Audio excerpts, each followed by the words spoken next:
mudanayaasha baarlamaanka Soomaaliya oo maalintii shalay ahayd dood kulul ka yeeshay qaabka uu ku yimid mooshinka laga gudbiyay xukuumadda Soomaaliya ayaa qaar ka mid ah xildhibaanada baarlamaanka Soomaaliya waxa ay kala qabaan fikir ah in mooshinkaasi laga gudbiyay xukuumadda ra'iisul wasaare Cabdi Faarax Shirdoon Saacid uu abaabulay madaxweynaha Jamhuuriyadda Soomaaliya Xasan Sheekh Maxamuud iyo in lacag lagu bixiyay mooshinkaasi xildhibaan Maxamed Cabdi Yuusuf oo ka mid ah xildhibaanada fikirkooda ka hadlay ayaa waxa uu sheegay in madaxweynaha Soomaaliya uu si gaar ah iyaga kulan ula yeeshay waxaana uu sheegay inuu madaxweynuhu ku wargeliyay in mooshin ay ka keenaan xukuumadda ra'iisul wasaare Cabdi Faarax Shirdoon madaxweynaha anagu noo yeeray beel buu noogu yeeray jifi hoosaad buu noogu yeeray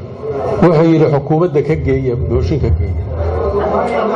waa xaqiiqo weeye mooshin janawiina ma aha mooshin madaxweynuhu soo abaabulay weeye mooshin sharci darraa weeye mooshin dastuur ka soo horjeeda weeye mooshin ummadda Soomaaliyeed adduunka u qalma midna ma aha sidaa daraaddeed waxa weeye baarlamaanka sharaftiisa hal la ilaaliyo yuusan noqonin shaqaale meel laga soo dhisay shaqaale yuusan noqonin baarlamaanku noqonin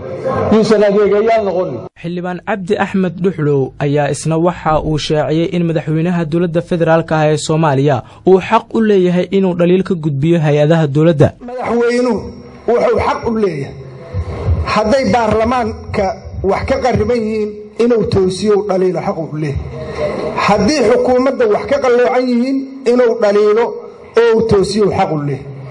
haddii cadaaladda wax ka qaloocan yihiin inuu toosiyo xaq u leeyahay waa head of state-ki waxa u dhaxeeya hay'adaha shaqaynaya marka dadka ku noqnoqonaya madaxweynaha soo faragelin uu leeyahay madaxweynuhu sharciga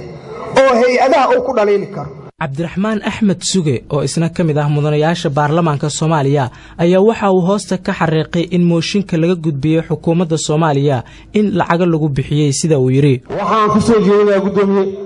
mooshinkani in dooda laga dhigo masaxda mise waa qalad mooshinkan madaxtooyada lagu abuuray mooshinkan xafiiska madaxweynaha laga abuuray mooshinkan lacag baa lagu bixiyay mooshinkani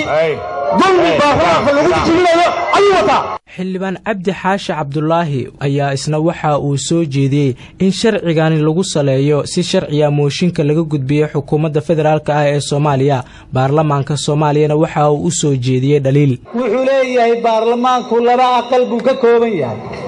aqalkan golaha shacabka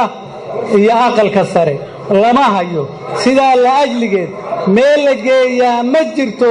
gudiyada la sameeyay kaas waa qodob kolka shaqo kuma leh xukuumadda laguma eedayn karo waxaan rabnaa mooshin kolkaan ka hadlayno inuu sharci cuskan yahay weeye mooshin la iska hadla ma aha qodobkan 12aad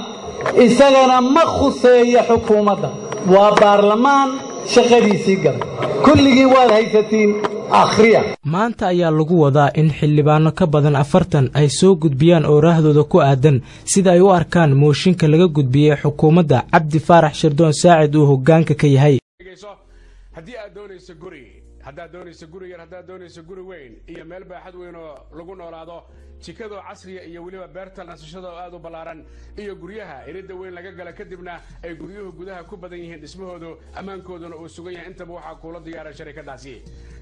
waxaa kaloo ay ku diyaarisay dadka doonaya hoteelada in loo dhisay iyo guryaha qaab aad u wanaagsan iyo naqshada iyo guryaha caalamiga ee ku yaala qaaradda Yurub oo kale ayadoo shirkadu ku ballan qaadayso riyadaada inay run ka dhigto waxa intaas dheer meel kasto shirkadu ay dhistaba biyuhuna ay toos yihiin looguna talagalay goobo ay biyuhu ka baxaan wasaqda oo aan haba yaraatee ku istaagaynin waxa shirkadaasi ay ka caawinaysaa